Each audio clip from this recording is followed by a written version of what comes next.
નમસ્કાર, તમે જોઈ રહ્યા છો Gujarati news YouTube channel. Viral video અને તાજા સમાચાર જોવા માટે અમારી આ ચેનલને સબસ્ક્રાઇબ કરો.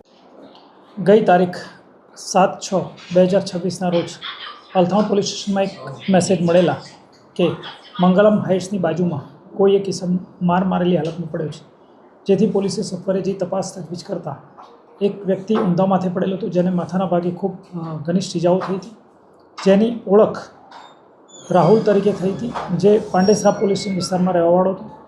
ત્યારબાદ તેની ઓળખ થતાં તેને માથાના ભાગે પથ્થરના ઘાથી છૂંદવામાં આવેલો અને 108ને બોલાવવામાં આવેલી, જેણે જગ્યા પર જ તેને મૃત જાહેર કરેલ, જેથી તેને તાત્કાલિક સિવિલ હોસ્પિટલ ખસેડવામાં આવેલો અને ડીસીબી પોસ્ટે ખાતેથી પણ એક વર્દી આવેલ કે જેમાં રાજીવસિંહ નામના માણસને તે લોકોએ અટક કરેલ છે, જેણે આ વ્યક્તિનું મૃત્યુ નિપજાવેલ છે, જેના કારણે તેને ગઈકાલ રાત્રે લાવી પૂછપરછ કરેલ છે, ડિટેન કરેલ છે અને આજ રોજ તેને ધોરણસર અટક કરેલ છે.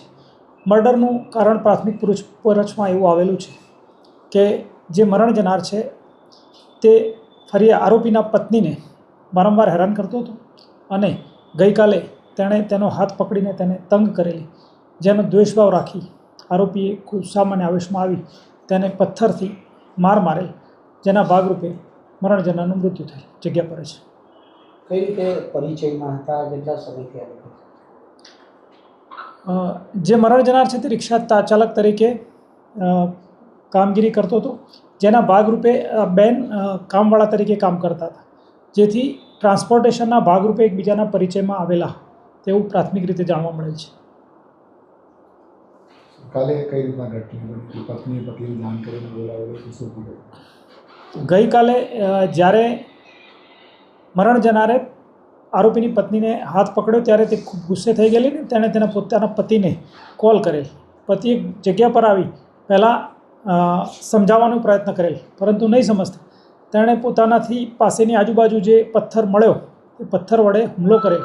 પથ્થરથી એનું મોઢું પાછળનું માથાના પાછળના ભાગે મારેલ, જેથી મગજ પર અસર થયેલાનું જણાય.